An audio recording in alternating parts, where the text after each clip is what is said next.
Hey, Hockeyville, it's Chris here with another Bolts Analysis 2020, and I'm sorry to report last night the Lightning lost 3-1 in New Jersey against the New Jersey Devils. There goes that winning streak.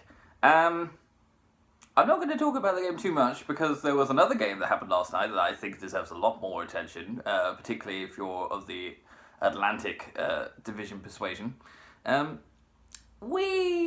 I don't know, it wasn't our worst game, but it obviously could have been better. The good thing is, we were always in the game, and it was only 3-1 to the Devils with, 0.9 of a second they get that empty netter, so the first period was kind of not a lot to write home about. Second period we started well, got the goal from Johnson, but Devils, to be fair, are clearly improving. Still not fantastic, but getting there, getting towards the sort of potential that we thought they were capable of at the start of the season. Excellent tying goal from Green, lasered it in with a little bit of traffic ahead. Good tip in for the second, and Louis Domingue had a pretty solid game, which is what I would come to expect from someone who was a backup to Vasilevsky last year. So, I mean, you can't win them all. I think if you told me a month ago that we were going to win 10 in a row and win 10 out of 11, I'd be pretty happy with that. But moving on to the rest of the Atlantic Division, I think a game that deserves a lot more attention, and I'm going to talk about for quite a bit more, is what happened to these guys last night. Oh dear, Toronto. Currently third in the Atlantic Division, 4 points behind us. They lost 8-4 against the Florida Panthers. 8. In one game against the Florida Panthers, they let in 8 goals. That's as many as we let in 4 games against the Florida Panthers. That kind of just shows you how horrendous the Maple Leafs defense is at the moment. Watching the highlights, it was almost like Florida were playing Vancouver again. Literally, every time they came forward, you just thought, goal. 2-1, that's going to be a goal. It was 5-0 at one point. It was 7-1 at one point. I think, yes, the Leafs did keep fighting and got a couple of goals back, but if you have to score 4 goals to get within 3, I don't care how good your forward lines are. I don't care that you've got Austin Matthews and John Tavares.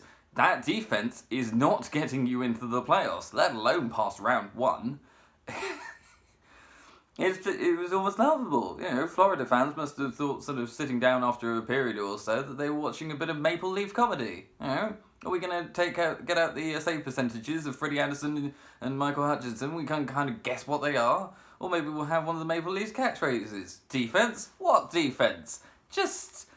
It must be infuriating, because the Leafs did like after a poor start, they were getting themselves together. But the last 3 games, they let in 6 against the Oilers. They barely scraped a point against the Jets, who aren't exactly the hottest team in the NHL at the moment. And then that happens. It's one of the most important games of the season. If you're a Maple Leafs fan, Florida aren't far behind you. Now they're only 1 point behind you. And you do that. I just think it's horrendous. And I think Maple Leafs' next game against New Jersey Devils, they really need to win that. Because if they don't, and the Panthers beat the Kings on Thursday night, Friday morning, no, that's going to be the Panthers going up to 3rd, and the Leafs not only dropping out of the top 3 of the Atlantic, but dropping into the 2nd wildcard spot, because the Carolina Hurricanes have more points than them. So yeah, worrying times if you're a Toronto fan. Pretty exciting times if you're a Florida Panthers fan. I think that attack is brilliant. It must be really entertaining to watch them sort of just go at teams. They don't hold back. They're relentless. Doesn't matter if you score 4; they'll score twice as many. They don't care. They can have 50 shots in a game if they want. They're capable of doing that. I think maybe just a little bit of work on the goalie front. I'm not sure Bobrovsky has quite been the sensation that everyone was expecting when he moved from Columbus. But, Joe Quenneville, he's been there. He knows what to do. He's won the Stanley Cup. I'm not saying that the Florida Panthers are suddenly going to kick on and win the Stanley Cup. But who knows? Who knows how high they can finish in the standings. If they get themselves sort of third or maybe even second, they might overtake us. It's not out of the question. They could have a very good year. They could have a nice deep playoff run, which would be refreshing, just to see someone sort of break up the kind of current top three hierarchy of Boston, Tampa, and Toronto, because that's what it's been the last couple of years. So we'll sort of see how that pans out. There's not a huge amount of Atlantic divisions sort of movement tonight, or at least none that I'm expecting.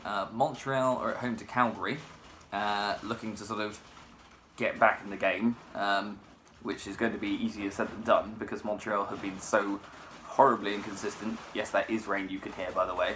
It is very storming out, but I will persevere.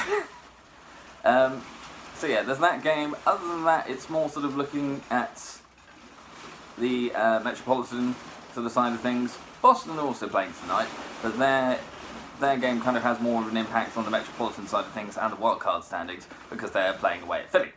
And if Philly win, then Philly briefly get themselves back in the wildcard standings over Florida. If they don't, that gives the Panthers a chance to sort of improve their chances of making the playoffs even more. Other games, there's only I think about 4 or 5 on tonight. So there's Montreal, Calgary, Philly, Boston, Islanders against Rangers. I believe that's at Rangers. That would be a real shot in the arm for the Rangers if they could win that game. Especially as the Islanders have been a little bit wobbly of late, not quite been at their tip-top best. The St. Louis Blues are at home to the Ducks. Actually, I'm just going to check that because it might be at Anaheim. Either way, there is a gulf. No, it is at the Blues. There is a gulf in class between those two teams at the moment. St. Louis Blues could defend their Stanley Cup if they wanted to. I think they've got the ambition, the drive, the potential, the squad. I mean, when you consider that last season they only really sort of played very well for half of the season, but they look much more consistent this time out. They will probably win the Central, and that will set things up very nicely. And to be honest, of all the teams in the Pacific, I can't really see any of them getting the better of the Blues if it came to a conference final. So, yeah, if the Blues made the Stanley Cup final again, I would not be surprised. One more game on tonight, which again, more of a focus on the Metropolitan, and that is Carolina going to Washington. And the Washington Capitals aren't exactly in trouble. I mean, it's quite nice when you can lose 2 games, including one by 5-1 against the New Jersey Devils, and still be easily top of your division. But I think Washington, all the same, would like a win, particularly as it's against the side that knocked them out of the Stanley Cup playoffs last year and ruined any chance they had of winning back-to-back Stanley Cups. And for the Canes, it's just another chance to sort of shore up that wildcard spot and maybe even sort of, entertain the idea of nabbing third spot in the Metropolitan of the Islanders. That is a possibility, although the Islanders do have games in hand. So I probably won't be listening too much if any of the games tonight because I've got an early start tomorrow, but I will try and watch through the highlights in the morning, and then I will do a preview of the Tampa Bay Lightning at home to the LA Kings, which should be a lot of fun. And hopefully will be a chance for us to start another 10-game winning streak. But until then, this has been another Bolts analysis, and remember, as bad as the Lightning defense might have been yesterday, it's got nothing on Toronto.